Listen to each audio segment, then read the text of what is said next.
কুকুর খুকুর ঘাস কাশতে কাশতে বুকখানা সাই সাই সাই করে। আপনারা একটু চেষ্টা করুন, আপনাদের প্রত্যেকেরই ঘরে তেজপাতা আছে, তেজপাতার বিলি বানায়া সকাল আর সন্ধ্যা দুই টাইম দুইটা করে বিলি টানবেন।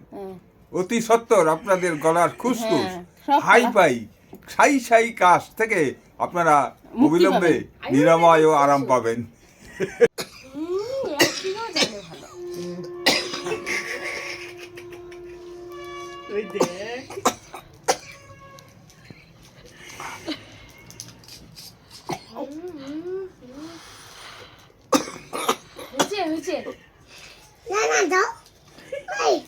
তোমার দিনে সন্ধ্যা ধরে খায় না, দুই একটা করে কাজে কমবে।